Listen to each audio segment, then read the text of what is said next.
दोस्तों, ये संसार है एक माया चक्र। और इस माया चक्र में जो फंस गया उसको बार बार आना ही होगा।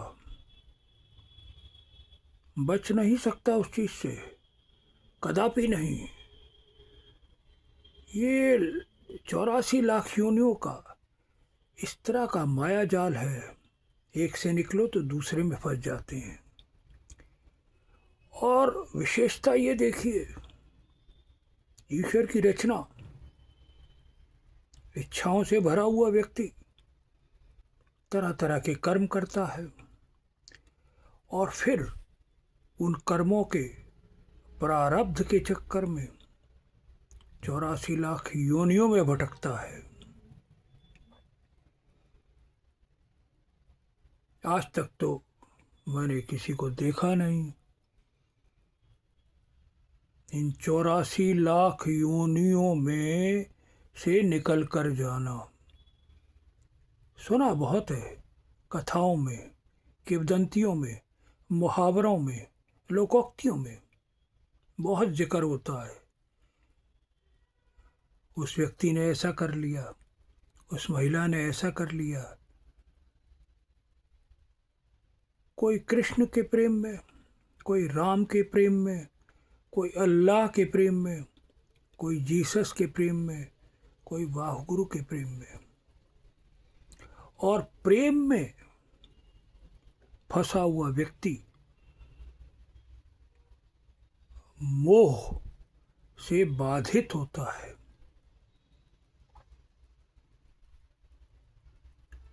उसके विचारों की, उसके कर्मों की, उसकी क्रियाशीलता की, उसके कर्तव्यों की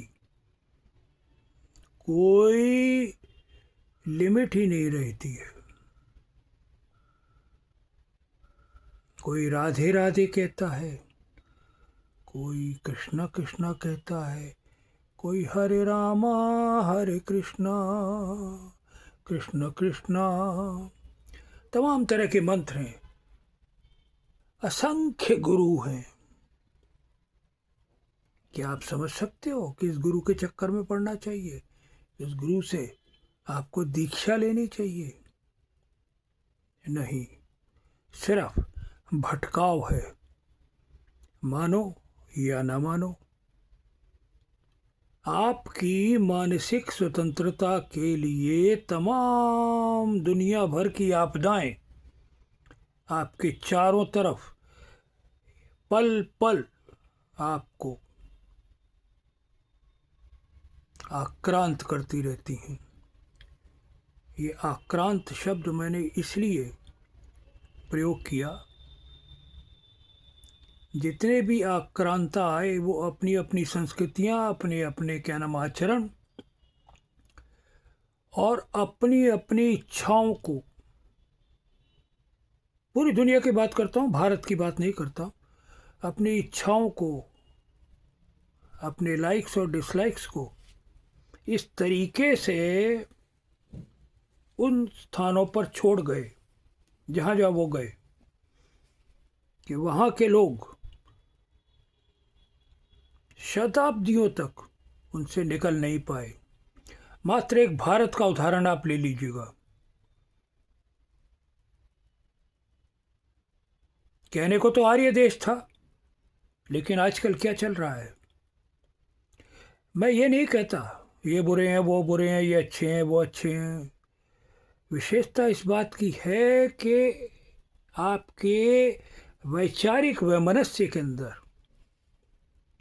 आपके धार्मिक वैमनस्य के अंदर, आपके सामाजिक वैमनस्य के अंदर, आपके आर्थिक, आपके शैक्षणिक वैमनस्य के अंदर और आपके पारिवारिक वैमनस्य के अंदर उन सब चीज़ों का समावेश इस तरीके से प्रतिपादित होता रहता है, आप चाह कर भी उससे निकल नहीं सकते।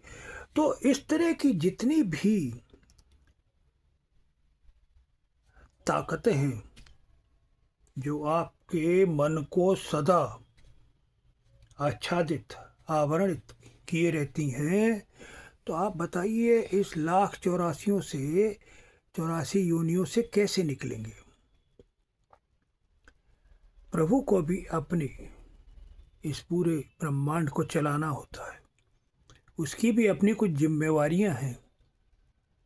ऐसे ही तो वो प्रभु नहीं बन गया, और उसको स्थापित भी रहना है उसी परिवेश में।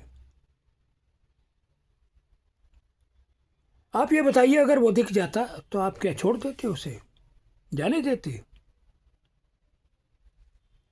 लाख कोशिश करता, एक बार दिख जाए आप चरण नहीं पकड़ लोगे उसके? ये बताइए, क्यों नहीं दिखता वो? और दिख भी जाएगा तो क्या तुम उसे पकड़ पाओगे? छलिया है वो, छलिया। न जाने कितने रूप रखता है, क्या पता तुम्हारे सामने ही रहता हो।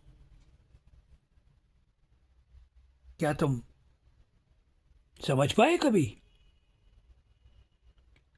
तुम्हारी सोच और उसकी सोच में इतना बड़ा अंतराल है, आप उसके नाखून के या उसके एक बाल के बराबर भी, बल्कि मैं कहूँ कि उसके भी लाखों करोड़ों हिस्सों के बराबर भी नहीं हो। मैंने ये विचार आपके सामने रखा, आपको आंदोलित करने के लिए नहीं, मनन करने के लिए। चिंता नहीं, चित्त में इसका स्वरूप स्वीकार करने के लिए। देखते हैं क्या परिवर्तन आता है आपकी सोच में।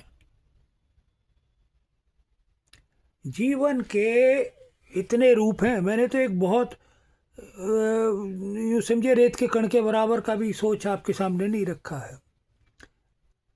लोग भटकाने की बातें करते हैं, और वो इसलिए करते हैं कि ताकि आप उनके पीछे लग जाओ। मैं वो नहीं कहता, मैं आपको अपने लिए, आपके व्यक्तित्व, अपने स्वयं के लिए, परिवार के लिए नहीं, आपके अपने स्वयं के लिए, आप जो हो, जो आपके अंदर आत्मा विराजमान है, उसको एक विचार देने की कोशिश कर रहा हूँ।